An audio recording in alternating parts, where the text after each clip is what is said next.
ಅಡಿಕೆ ಬೆಳೆಯಲ್ಲಿ ಹಳದಿ ಎಲೆ ರೋಗ ಅನ್ನೋದು 1960ಲಿ ಬಂದಿದೆ. 65 ವರ್ಷ ಆದರೂ ಇದುವರೆಗೂ ಅದಕ್ಕೆ ಯಾವುದೂ ಸೊಲ್ಯೂಷನ್ ಸಿಕ್ಕಿಲ್ಲ.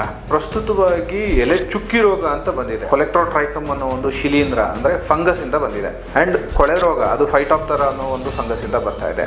ಇದು ಎಲ್ಲ ರೀತಿಯ ಫಂಗಸ್, ವೈರಸ್, ಬ್ಯಾಕ್ಟೀರಿಯಾಗಳಿಗೆ ಎಲ್ಲ ತರಹದ ಕ್ರಾಪ್ಸ್ಗೆ ಇದು ಔಷಧಿ. ಈ ಬಯೋಶಮನ ಕೊಳೆ ರೋಗ, ಎಲೆ ಚುಕ್ಕಿ ರೋಗಕ್ಕೆ ಜೂನ್ ತಿಂಗಳಲ್ಲಿ ಬಳಸಿದ್ರೆ ಎಲೆ ಚುಕ್ಕಿ ರೋಗಕ್ಕೆ 6 ತಿಂಗಳು ಪರಿಹಾರ ಇದೆ. ಕೊಳೆ ರೋಗಕ್ಕೆ 45ರಿಂದ 90 ದಿನ ಅಂದರೆ 1.5 ತಿಂಗಳಿಂದ 3 ತಿಂಗಳು ನಾವು ಗ್ಯಾರಂಟಿ ಕೊಡ್ತಾ ಇದೀವಿ. ನಮ್ಮ ಔಷಧಿಯಲ್ಲಿ ನಾವು ವಿತ್ ಮನಿ ಬ್ಯಾಕ್ ಗ್ಯಾರಂಟಿ ಹಳದಿ ಎಲೆ ರೋಗಕ್ಕೆ ಔಷಧಿ ಕೊಡ್ತಾ ಇದೀವಿ.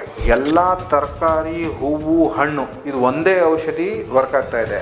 ಇಲ್ಲಿ ಕಾಣ್ತಾ ಇರೋ ಈ ಬಯೋ ಬೀಟಲ್ ಶೀಲ್ಡ್ ಅನ್ನೋ ಒಂದು ಕೀಟ ರಕ್ಷಕದ ಔಷಧಿ ಎಲ್ಲ ತರ ಕೀಟಗಳ ಮೇಲೂ ಕೆಲಸ ಮಾಡುತ್ತೆ. ರೆಡ್ ಪಾಮ್ ವಿವಿಲು, ರೈನಾಸರಸ್ ಕೀಟ, ರೂಟ್ ಗ್ರಬ್ಬು, ತರಕಾರಿ ಬೆಳೆಯಲ್ಲಿ ಟ್ರಿಪ್ಸು, ಮೀಲಿ ಬಗ್ಸು, ಅಫಿಡ್ಸು, ಅಡಿಕೆಯಲ್ಲಿ ಬಸವನ ಹುಳು, red mites, root grubs, white flies, ಬೇರು ಆಳಕ್ಕೆ ಬೆಳೆಸುತ್ತೆ ಈ ರೂಟ್ ಮಿರಾಕಲ್ಲು ಅಥವಾ ವ್ಯಾಮ್ ಫಂಗಸ್ಸು.